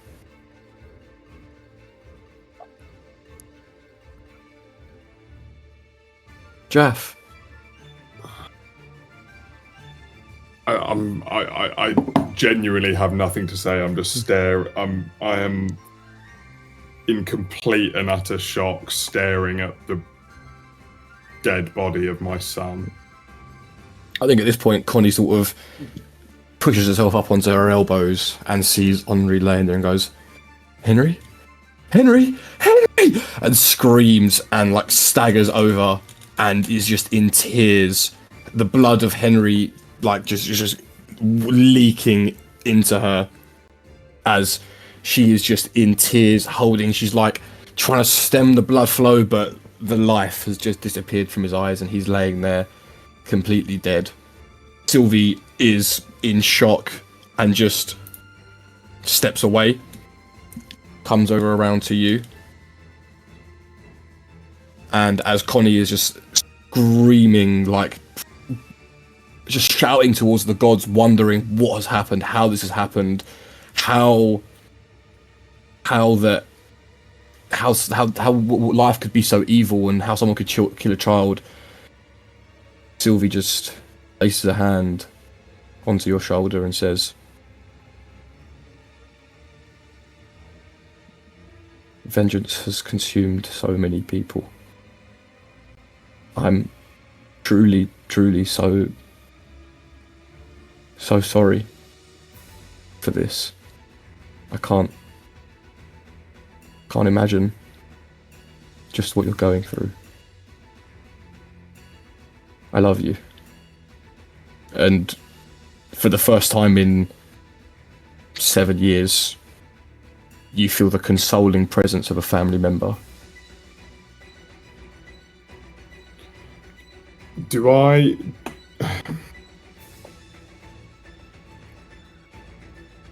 Revivification's not possible, is it? Like, at all?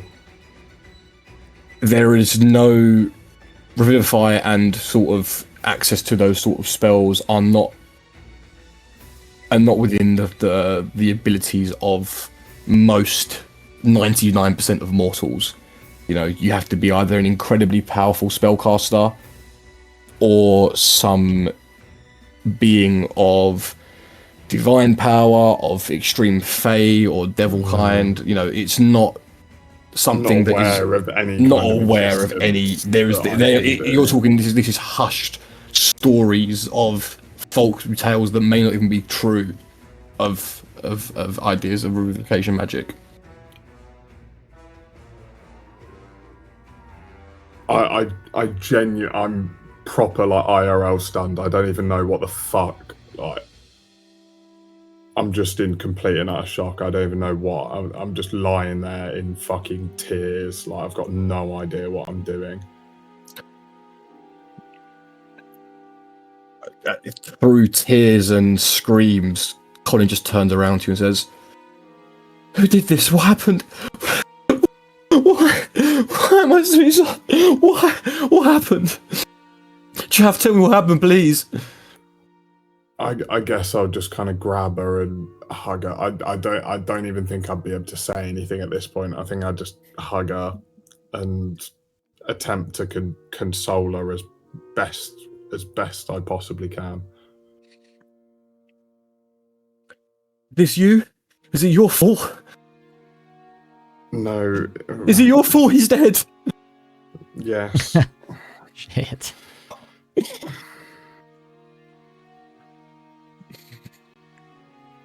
Just go. Just go. I started us. Just go. Leave. Said leave. Yeah, I'll go. I'll walk out. We're gonna flick back to the Shadowfell for a second. No one could possibly be having a worse day than me right now. Surely. Vilgefort's, after about 15 minutes has passed, Vilgefort says, I'll send you guys back to Jaff now. Let me just get a read on where he is in the world. And as he focuses and thinks out, he says, strange, he said he was going to Scarnus, no? He's in Emberfield. Maybe he had to go, I don't know. I'll send you to where he is anyway. I'm sure you guys all want to be together. Yeah. And he opens up a plane shift spell, and you are on the streets of Emberfield, outside a safe house that you guys, I think, actually used once before. You used this one safe house, I think, when you were staying in Emberfield one time, and you see Jaff. You're sort of somewhere around these streets, basically.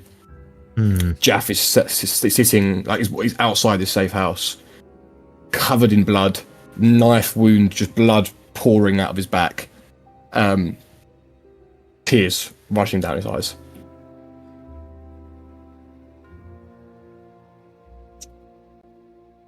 Shit, What are man. we doing here? Yeah. Why are you bleeding? I don't know. And I'll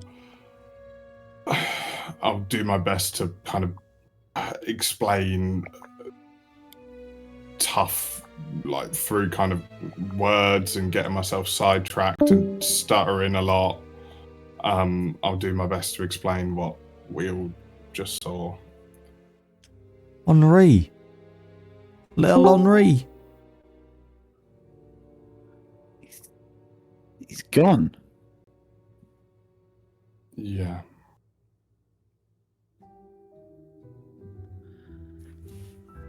That's some heavy shit, dude.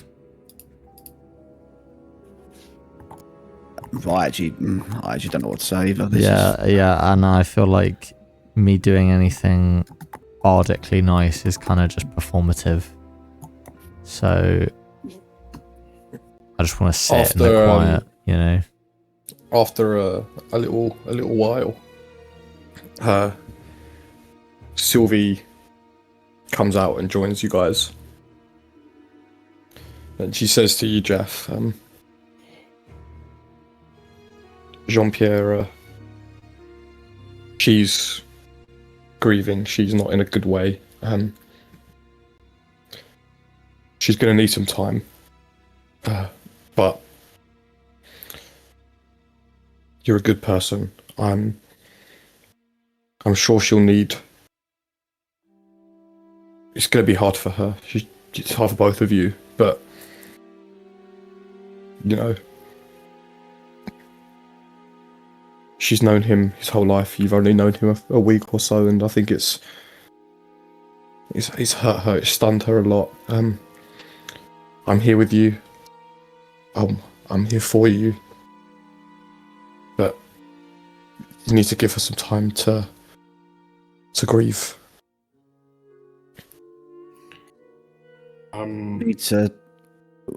We need to find shelter, find somewhere to get away from all of this and rest and recoup. Yeah, we know some places as barons of Emberfield.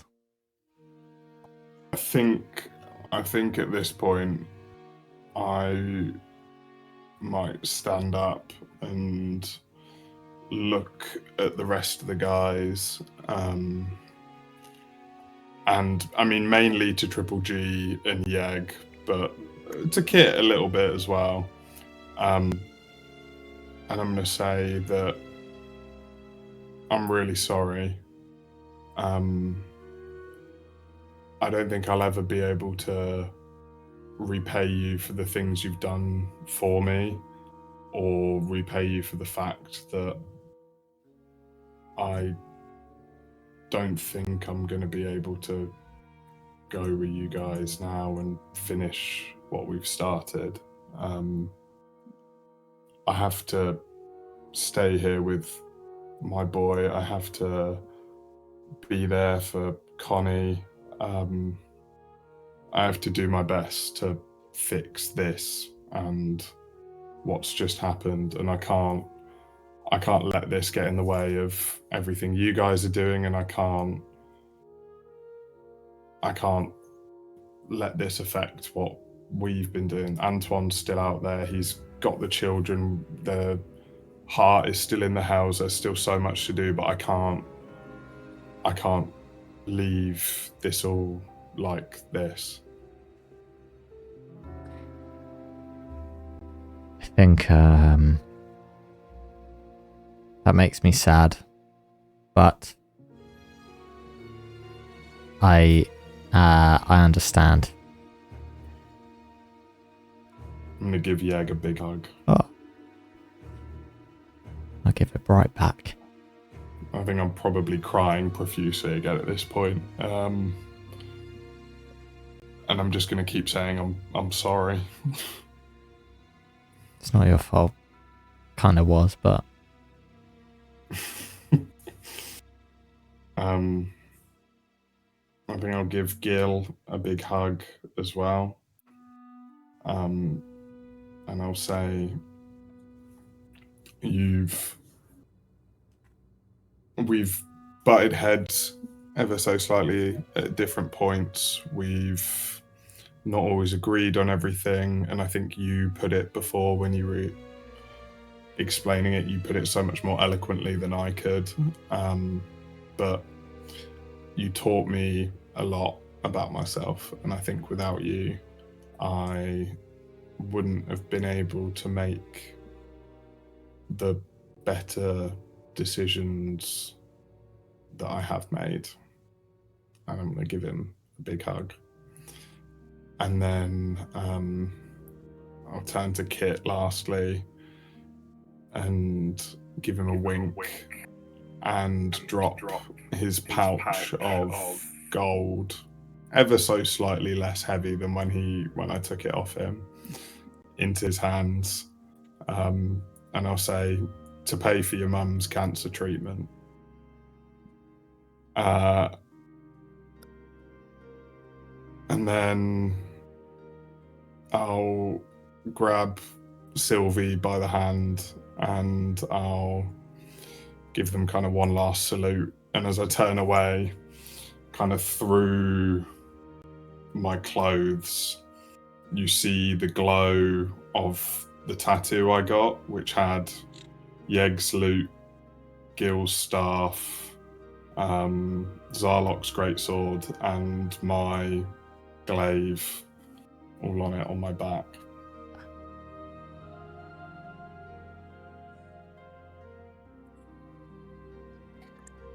think as well in that moment, the tattoo shimmers ever so slightly, and the glaive reforms into a rose with white petals, symbolizing that you have left that behind, and you and Sylvie head off, walking off into the hustle and bustle of Emberfield,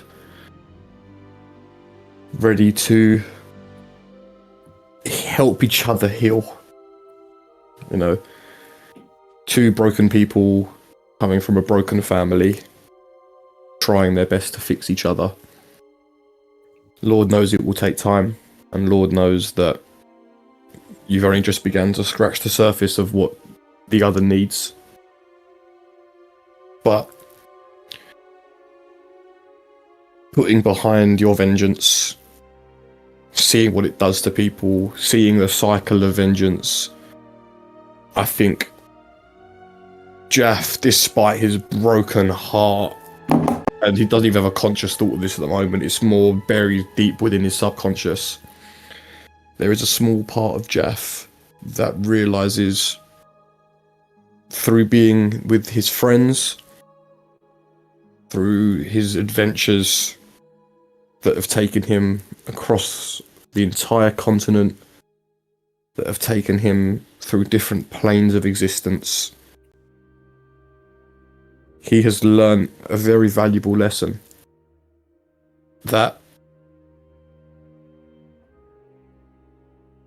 the things that hurt you the most are not monsters, are not creatures of evil, are not eldritch beings that create packs and liches and devils. None of those things can hurt you as much as the things you love. The things you love hurt you more than anything.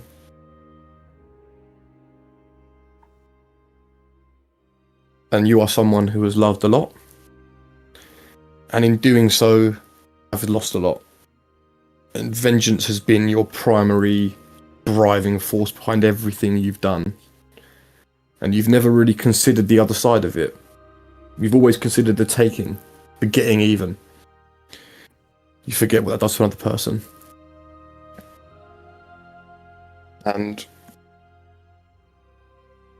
you hope beyond anything that the path you started for Ekthys, his dream of ascending to a godhood and replacing the god of vengeance, you hope to God that it never comes true. But it's out of your hands now. For now, the focus is on you, your sister, Connie, and the memory of Henry. The memory of Henri. And the rest of you guys watch him disappear off into the distance. And you are a person light on your adventuring party now. Do you know, North Spire is a place that you assume would not be safe for you at the moment. You're here in a safe place of Emberfield. You have lots of things to do. But I think today, the Pillars of Azureth, for the first time maybe, took their first true loss. They failed. They fell into a trap. One of their numbers has gone, and they couldn't save an innocent young child. 3 innocent young children they couldn't save. Family fought family. And here we are, battered, bruised, defeated, one less. What do you guys think is the next Pillars of Azureth?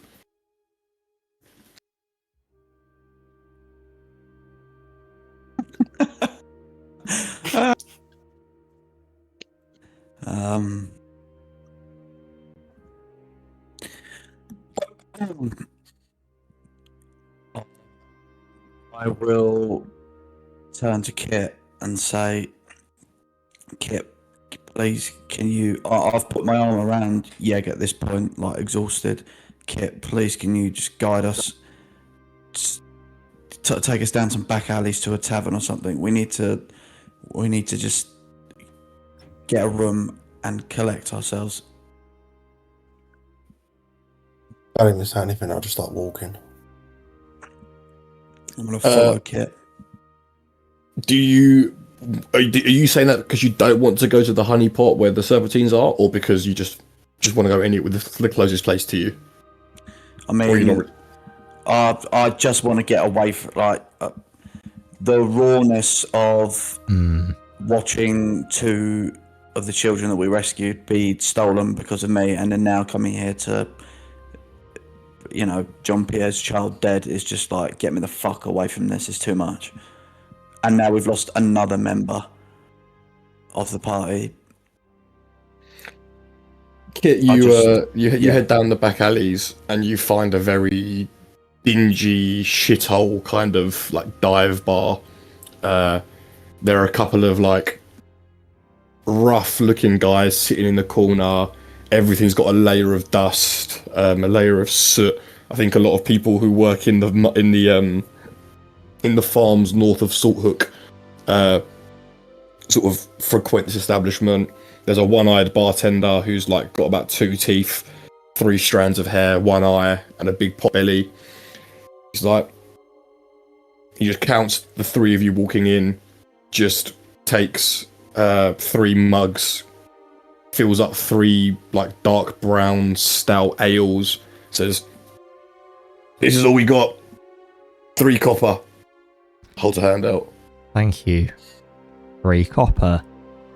Takes the 3 copper and goes back to sort of wiping a mug clean with he's using a really dirty rag to clean a very dirty mug. And you're like, this place definitely has a 1 health and hygiene standard.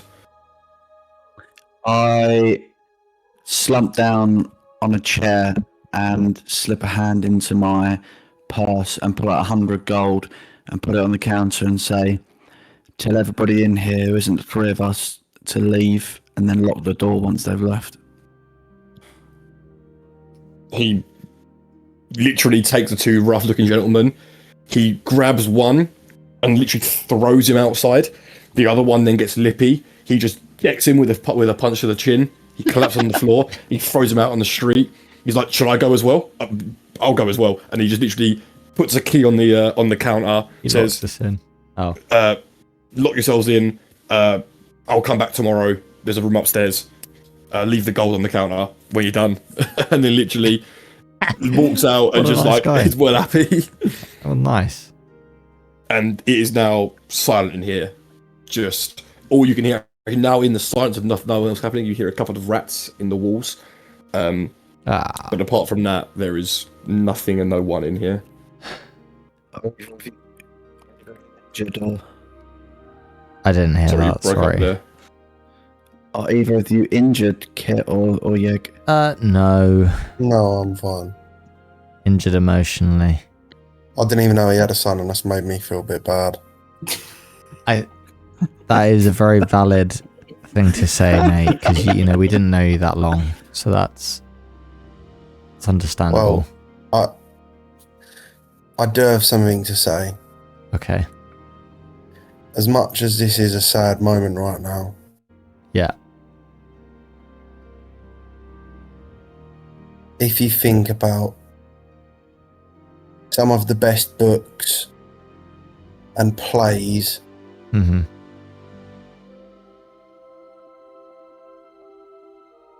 there always seems to be a sequel.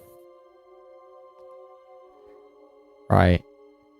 Yeah. And we're going on to the fucking sequel. Okay. It's okay to be sad that the first movie's over, Yeah. but you got to hope and pray That second one's in production. that the second one's going to be bigger and better and badder. So you're saying that the first play that we've done ends with a party member leaving, his son dying, us are, losing pretty much on every front. I would say this is not the first movie. Okay. I would say this is part one. Yeah. Yeah. Okay. No, I'm seeing what you're saying now, that I'm imagining it as a part one. What next then, Kit? Yeah. What do we do now? What's next for you? Well, I am the master of mages, so I kind of like this because this is the most money I've ever had, and I can't lie, I don't want to talk about money right now because this is a bit of a bad time. Right. But I'm like that. I don't know if you ever read that children's book about a sponge and who like lives under the water. Yeah. But there's a crab in it, and he's like obsessed with money. And my motto is money, money, money, money, money. So I just think being with you guys ain't too bad, and you're not nerds either. So it's all right. Thank you. Thank you for that. Listen, I don't know what our next steps are. I think Antoine's a prick, and we're obviously going to take him down some way or another, but do you know, can I just say, I've only known JAFF 3 months. Time flies when you're having fun. Time flies when you're getting traumatized every other week. I know none of us have took physical damage, but I have almost no spell slots left, and we have suffered probably the worst psychological defeat I've ever seen. Yeah, I'm in shock. Do you know what I mean? Like, just take me back to when we were on the up, when we were taking the piss out of Tallis. The good times. It's early evening. You could get an early night. You could keep drinking for a while and then go to sleep. I guess the questions are, because I'm not gonna lie, we are gonna end the session fairly soon. But more from me as a DM point, if you guys wanted to have a conversation in the morning before you headed out as to your next steps, what's next on your agenda, so I know as a DM what to prep.